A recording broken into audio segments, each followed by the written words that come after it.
Buenas tardes.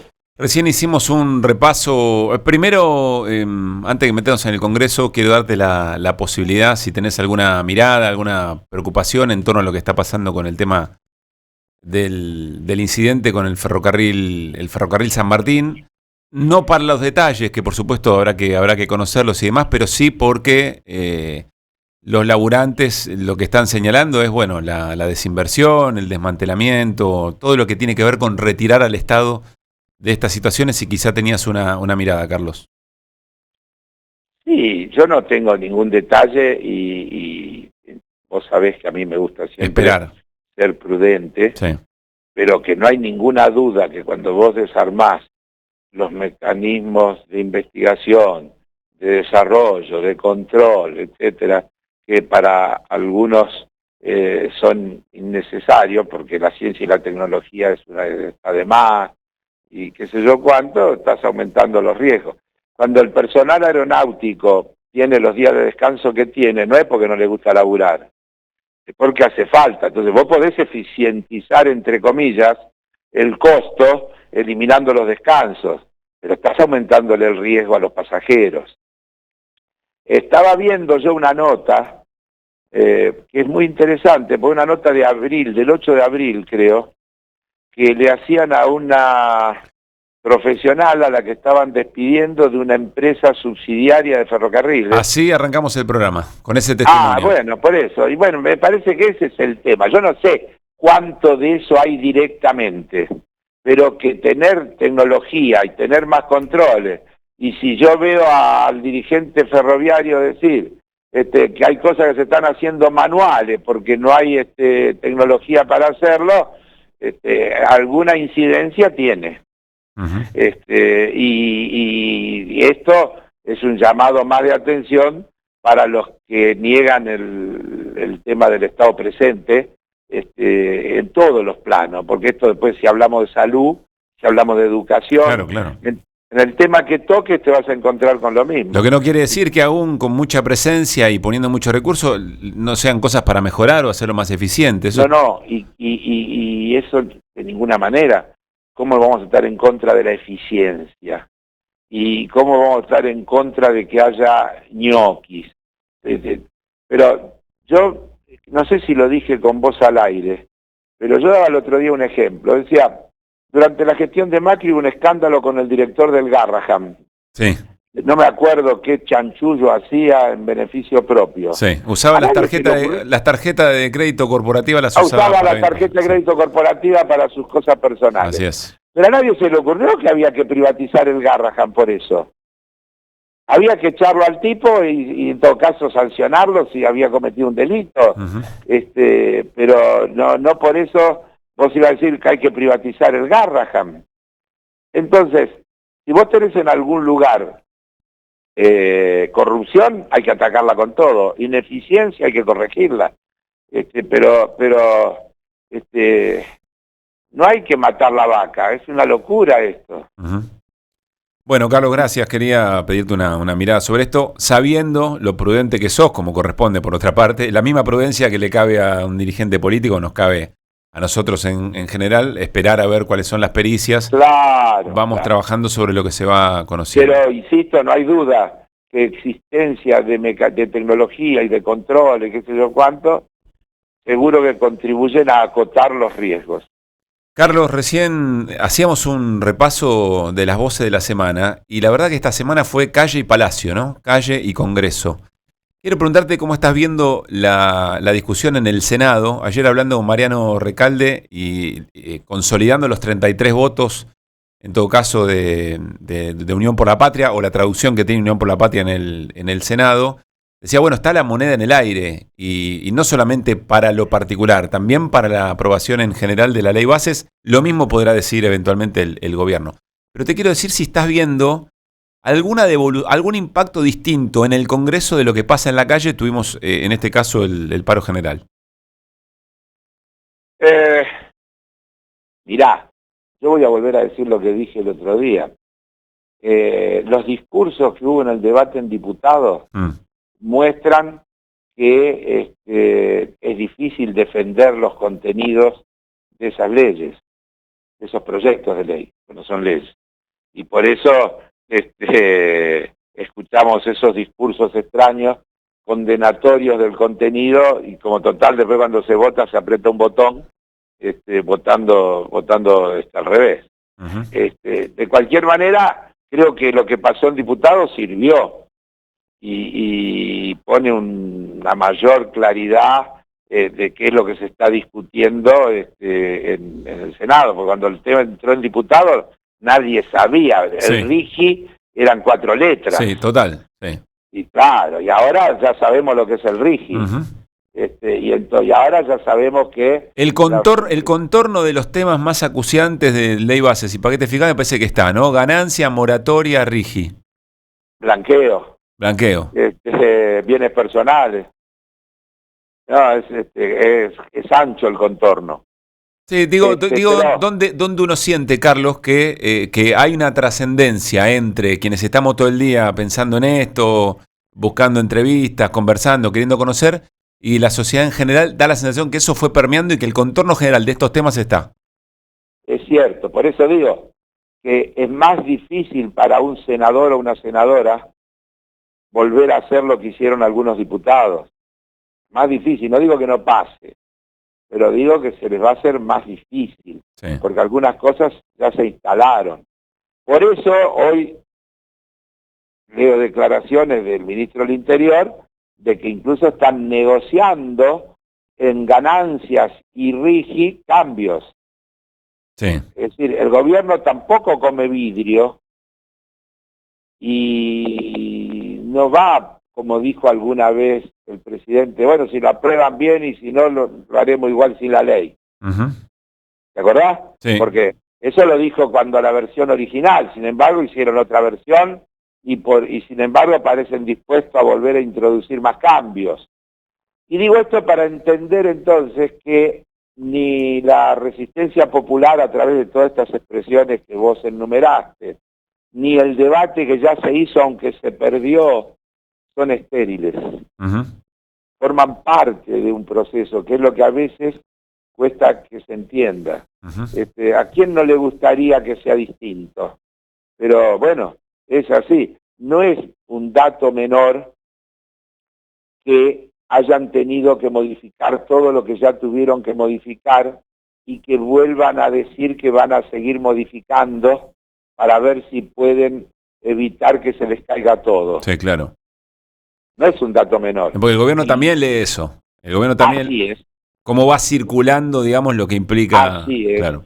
Y más allá de las bravuconadas, más allá de que el vocero diga es el paro más chico de la historia, la acumulación de las respuestas que el pueblo argentino está dando de disconformidad, que podemos ponerlas en línea y enumerarlas, ¿no es cierto? Van también poniéndole límite al gobierno. Claro. Por más que el gobierno trate de, en su declaración, negar la importancia. Pero todo eso está pasando. El primer paro, el 24 de marzo, la marcha por las universidades. Lo de las universidades es un caso típico. El gobierno de entrada contestó con una bravuconada y al día siguiente dijeron, bueno, le vamos a respetar el presupuesto y los vamos a auditar. Sí. Y con eso pasa, lo mismo pasa con una cantidad de cuestiones, ¿no? Sí, a veces pienso también que va generando ánimos, ¿no? Por supuesto, ya hemos narrado todo lo que nos parece, con nuestra manera de ver el mundo, nuestra subjetividad política, los riesgos que implican estos proyectos de ley, pero aún si fueran aprobados, eso no quiere decir que no se va acumulando algo, que no se va construyendo un ánimo determinado. Lo que pasa es que hay cosas que son muy difíciles de desandar después, ¿no? Obvio. Por eso esta gente en algunas cosas también toma experiencias anteriores y por eso te mete 30 años en el RIGI y por eso te pone el CIADI como tribunal, para llevarte a la situación de la inversa, es decir, para que si después un gobierno de otro signo quiere desandar las cosas, quedes atrapado en un tribunal internacional que la experiencia indica que falla invariablemente en contra de la Argentina. Eso es tremendo, porque además le quita herramientas de gestión o de política en general y de política económica en particular al gobierno que viene. Consolidar un cambio que es irreversible. De cualquier manera, yo quiero decir que a veces, aunque una cosa se sancione, lo que se dice en el debate y queda documentado juega en instancias posteriores, porque tampoco el mundo está quieto y también en los tribunales esos internacionales pasan cosas, porque hay cambios de relaciones de fuerza, cambios de distinto tipo, y porque a veces las necesidades hasta de los países centrales se van modificando. Bueno, Carlos, creíamos que el Fondo Monetario se había puesto una pilcha socialista en un momento, ¿no? ¿Quién creyó eso? No te lo tomes personal, pero se hablaba y se decía que Cristalina era otra cosa, que estaba cortado por otra tijera, que había tenido experiencias de crisis sociales muy profundas en los países de los que venía, etcétera, etcétera. Y acá estamos. Que lo diga el que sea a cargo el que dijo eso. Yo creo que no debes tener ninguna declaración mía. No, pero no te lo digo a vos, digo que era parte del clima, era parte de la discusión, que el fondo había cambiado, que el fondo había aprendido, que también había leído. Lo digo porque vos decís que esos organismos internacionales hacen una lectura de eso. Esperá. Ahora sí te voy a decir. El fondo, en su revisión hecha por auditores independientes, dijo que se cometieron un montón de irregularidades en la concesión del crédito a la Argentina. Sí, marche preso, de todas maneras. ¿No importa? No importa. Dijo, antes no decía, dijo. Y también, aunque a mí no me satisface, pero yo te digo, ellos se ven obligados a ciertas cosas. Cuando le dicen al gobierno muy bien, lo felicitamos, está bárbaro lo que están haciendo, pero guarda con la gente, sí. Y no se olviden de que hace falta respaldo político para llevar adelante los cambios. No es que se volvieron buenos, sino que ellos también aprenden de las experiencias. No es que se volvieron buenos. Claro, está bien. Pero ellos también, insisto, aprenden de las experiencias. A ver, Carlos, tengo dos temas para preguntarte. No me gustaría que se nos vaya la charla sin mencionarlos. Uno tiene que ver con salario, con algo que dio el INDEC hace un ratito, y otra tiene que ver con un tuit del ministro de Economía. ¿Arranco? Dale.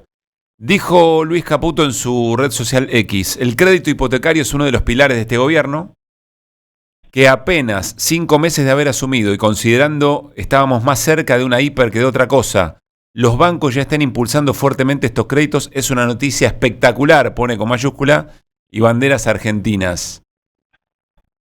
¿Qué evaluación hace? Esto va a partir de unos créditos del hipotecario, si no me equivoco, anclados en UVA. Mirá, cuando pusieron estos créditos en la gestión de Macri, sí, el entonces presidente del Banco Central, Federico Sturzenegger, yo creo que lo conté alguna vez, pero si no, en total no me importa contarlo de vuelta. Me vino a ver, yo siempre tuve una relación con Sturzenegger, que viene de cuando él era presidente del Banco Ciudad, y teníamos trato de colegas, digamos. Interpares. También él fue diputado, coincidimos en estar en el mismo periodo, quiero decir. Generalmente no coincidimos. Pero también me conoces y yo genero relaciones interpersonales que pueden funcionar aún teniendo profundas diferencias ideológicas y conceptuales. Sturzenegger me llamó por teléfono, me dijo, no me invitas a almorzar, te quiero contar un proyecto, y vino a almorzar conmigo al banco. Y me contó el proyecto de los créditos UVA, y yo le dije, Federico, esto termina mal. ¿Por qué? Porque la política de ustedes es que los salarios pierdan frente a la inflación. Entonces esto es dulce de entrada porque le ponen cuotas más bajas que el ajuste y de entrada la gente siente que lo puede pagar y se lo van acumulando en el capital y al final va a terminar mal esto, no puede funcionar bien. Bueno, tuvimos una discusión dura, se enojó conmigo, se enojó mal, discutimos duramente, y nada. La vida demostró que era efectivamente así, que la política de ellos era que los salarios perdieran frente a la inflación, y que con el correr del tiempo, el que podía pagar un crédito hipotecario de entrada, terminó no pudiéndolo pagar. ¿Y ahora Bueno, esto es lo mismo? esto es lo mismo, esto es lo mismo. No sé, en detalle, con variaciones. Yo te quiero decir una cosa. La vez pasada, nosotros terminamos entrando, dimos muy pocos créditos, porque cuando todo el sistema lo da, nosotros nos encontramos en un tema de competencia en el que no podés dejar de hacerlo. Pero jamás sacamos un aviso promoviéndolo, y la instrucción que tenía nuestra gente era que teníamos que advertirle al que lo venía a pedir de los riesgos que estaba asumiendo. Y hoy nuevamente vos decís, cuidado con esto, no recomendarías... Y hoy digo lo mismo, hasta el momento nosotros no hemos decidido dar esta línea de crédito. Y escúchame, está claro que el objetivo de la política de este gobierno es que los precios le ganen. Cuando yo hablo de cambio de precio relativo, estoy hablando de eso. Entonces, si los salarios siguen por detrás de la inflación, aunque te den de entrada una cuota accesible a tu salario, con el desarrollo de las cuotas y de la inflación, te vas a encontrar con que la cuota cada vez te va a ir comiendo una parte mayor hasta que se te haga imposible. El Nación lo sacó con una suerte de seguro, donde el tomador del crédito paga una sobretasa para que lo cubra de ese riesgo, lo cual uno podría decir, che, qué bueno, porque paga la sobretasa, pero acotó el riesgo que toma. Sí. Pero en realidad lo que está haciendo es pasándoselo a alargarle el plazo y corriéndoselo al final, con lo cual va a seguir pagando toda su vida esos créditos. Es decir, sabiendo... Puede funcionar, no, un crédito hipotecario para gente que vive de un salario no puede tener otra variable de ajuste que el salario. Si tiene otra variable de ajuste del salario, es una bomba de tiempo siempre. Y muy importante lo que nos estás contando, Carlos. Yo recuerdo que habíamos tenido esta conversación en el momento en que nosotros te preguntamos, me acuerdo, hace ya varios años al aire, y vos hacías la misma observación, pero es muy importante, tu voz es una voz muy autorizada, tenés experiencia en varios sentidos, en el análisis de la política económica, en la experiencia del propio banco. Las cosas funcionan y se instala, y hay una necesidad muy grande. Claro. Y entonces puede ser que haya mucha gente que puede hoy pagar y bueno, después vemos, también sucede. Para vos es una bomba de tiempo esto, como lo fue el otro, como fue el otro plan. Y para que yo no creyera que es una bomba de tiempo, tendríamos que estar en un escenario donde supiéramos que los salarios le van a ganar a la inflación. Entonces pagar ajustado por inflación es una ventaja. ¿Por qué no se puede dar crédito ajustado por salario? Porque nadie te va a aceptar a poner depósito ajustado por salario, porque sabe que pierde con la inflación. Claro. ¿Entendés? Sí, claro. Porque los bancos intermedian entre los que depositan y los que toman crédito.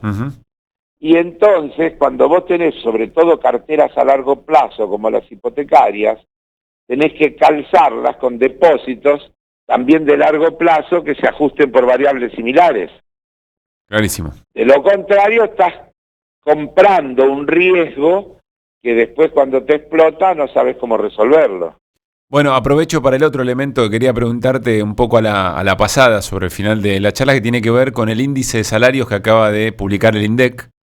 El índice general total, es decir, sector público, sector privado no registrado y sector privado registrado, da un promedio de 10,3%, el privado 10%, el sector público 11%, el sector privado no registrado 9,7%. Para marzo, comparado con la inflación, o le empata en el caso del sector público, pero el promedio general pierde 7 décimas, algo por el estilo. Pero bueno, claro, ya perdió un montón. Claro, en el acumulado es 45%. Claro. En el anual es 45%. Ya perdió un montón. Ya perdió un montón. Incluso si de acá en adelante empatara, ya alguna vez yo lo expliqué, estarían consolidando el cambio de precios relativo que hicieron de entrada cuando se mandaron la enorme devaluación y acomodaron todo ese cambio de precios relativos, que se va a terminar de acomodar con los ajustes de tarifa que vienen postergando para que no impacten tanto en el bolsillo de la gente, para que no se le arme más lío de lo que ya se le viene armando. Sí, un caso probablemente parecido, sí. Para que, por ejemplo, no aumentara el mal humor en relación al paro, y por ahí lo patearon un mes por eso, Claro. por ejemplo. Pero un caso similar al de las jubilaciones, digamos, ¿no? Una licuación muy grande y ahora ajustás ahora no perdés con la inflación, pero después la licuación. Claro, pero ya te consolidaron que te dejaron en ese escalón más bajo. Pero además, en el caso de lo previsional, está todo el tema de la eliminación de las moratorias, que es tanto más grave que el ajuste salarial. Claro. Porque la Argentina es un país que tiene 50% de informalidad laboral. Y entonces estás dejando virtualmente afuera del sistema a una enorme cantidad de gente, que la gente no lo percibe hoy, pero se va a encontrar con eso cuando le llegue el momento de la jubilación. Es estructuralmente hasta más grave, si querés. Sí. Mira lo que te digo. Sí, entiendo.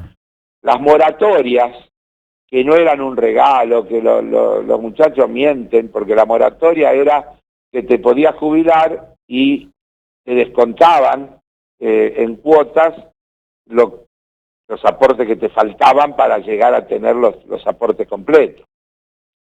No eran un regalo, eran una manera de recuperarte porque habías quedado fuera del sistema. Eliminar a las moratorias en una economía con este grado de informalidad laboral es una bomba de tiempo hacia adelante. La cantidad de gente que se va a quedar sin nada hacia adelante es monstruosa. Las moratorias no son un acto gracioso de un gobierno que le regala nada a nadie, sino el reconocimiento de una situación a la que se le pone un parche para que sea menos grave. Con jubilaciones que son mínimas e insuficientes, pero que son mejores que no tenerlas. Porque además cuando te jubilás, accedes a otras cosas, al PAMI, hay una cantidad de cosas que tienen que ver con beneficios que para un jubilado son importantísimos. Claro. Clarísimo, Carlos. Gracias, buen fin de semana y un abrazo muy grande. Chau, que les vaya bien. Carlos Heller. En AM